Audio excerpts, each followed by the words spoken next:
കാർഷിക വാർത്തകൾ.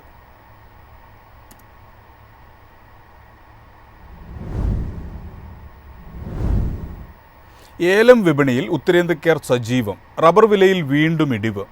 Palm oil വില ഉയരുന്നത് വെളിച്ചെണ്ണയുടെ തിരിച്ചുവരവിന് അവസരമൊരുക്കും.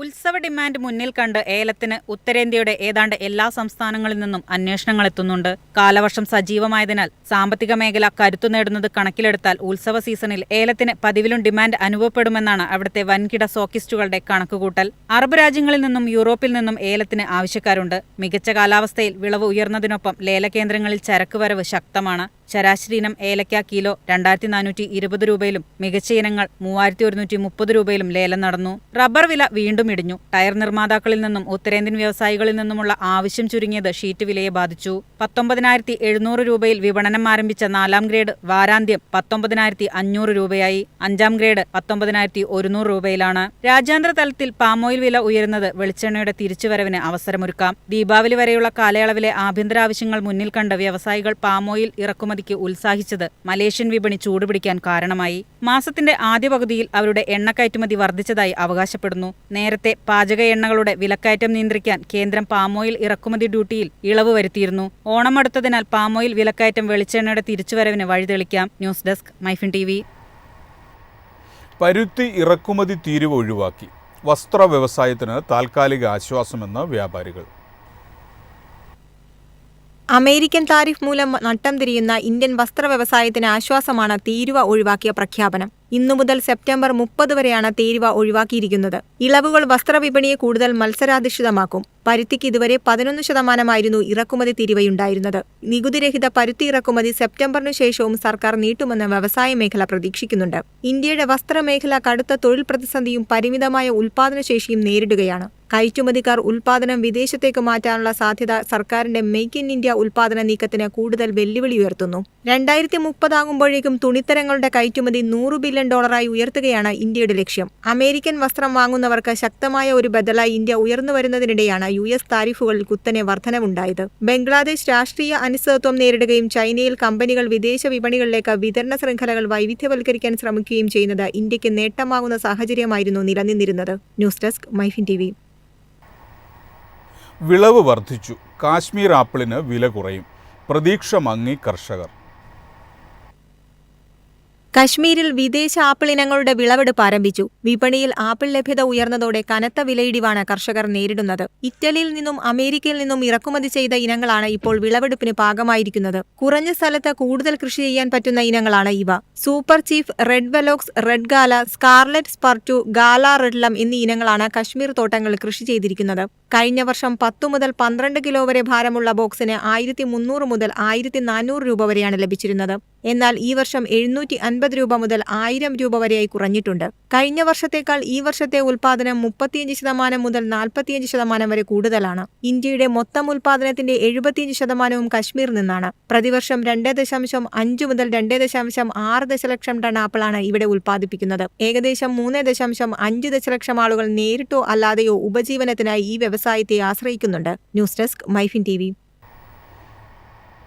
US തീരുവയെ നേരിടാൻ കേന്ദ്ര സഹായം ആവശ്യപ്പെട്ട് കയർ കയറ്റുമതിക്കാർ. ഉത്സവ സീസൺ സമ്മർദ്ദത്തിലാകുമെന്ന് ആശങ്ക. ഇന്ത്യയിൽ നിന്നുള്ള ഉൽപ്പന്നങ്ങൾക്ക് US ഏർപ്പെടുത്തിയ തീരുവയെ നേരിടാൻ കയർ കയറ്റുമതിക്കാർ കേന്ദ്ര സർക്കാരിന്റെ പിന്തുണ തേടുന്നു.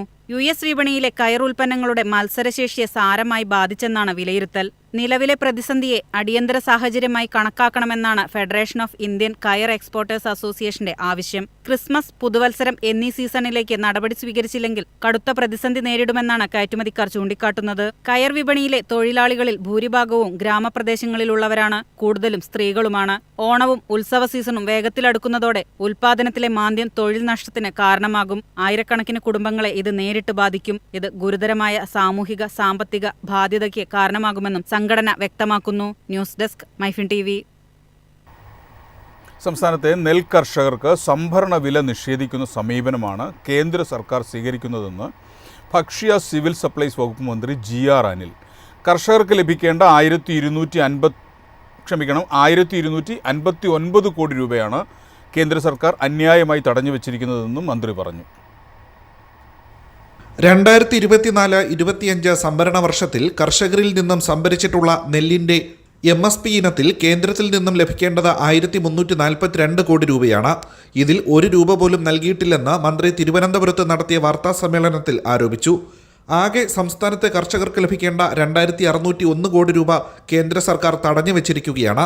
ഈ വിഷയത്തിൽ കേന്ദ്ര സർക്കാരിനെതിരെ ശക്തമായ പ്രതിഷേധം ഉയർന്നു വരേണ്ടതാണെന്നും അദ്ദേഹം പറഞ്ഞു.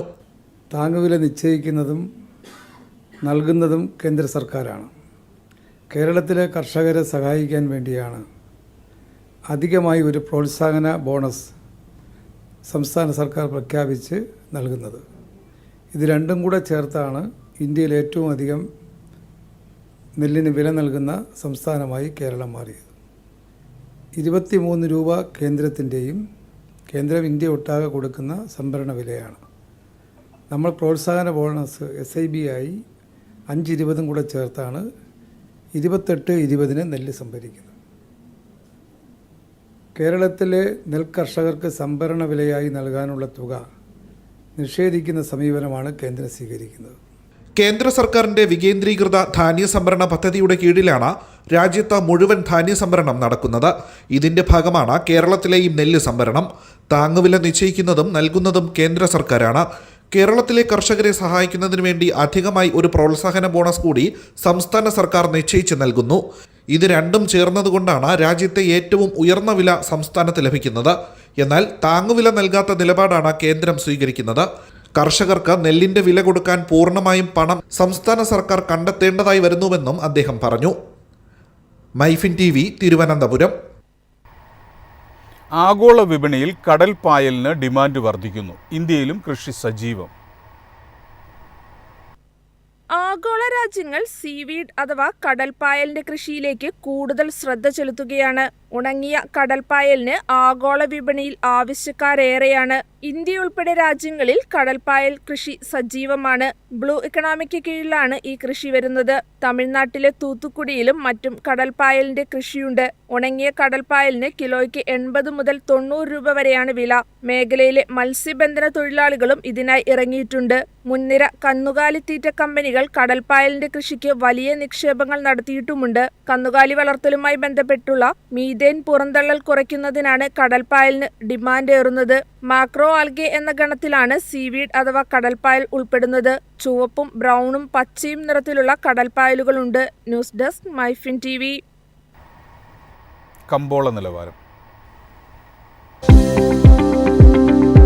ഇന്നത്തെ കമ്പോള നിലവാരം: RSS 4 196, RSS 5 193, ലാറ്റക്സ് 135, ജാതിക്ക 310, ജാതിപത്രി 1800 മുതൽ 2000 വരെ, ഗ്രാമ്പു 790, അടയ്ക്ക 200, കാപ്പിക്കുരു 190, കൊക്കോ പരിപ്പ് 330, കുരുമുളക് ഗാർബിൾ 69,900, കുരുമുളക് അൺഗാർബിൾ 67,900, ഏലക്ക 2400 മുതൽ 2500 വരെ, വെളിച്ചെണ്ണ 36,800, കൊപ്ര 22,400, ചുക്ക് 21,200.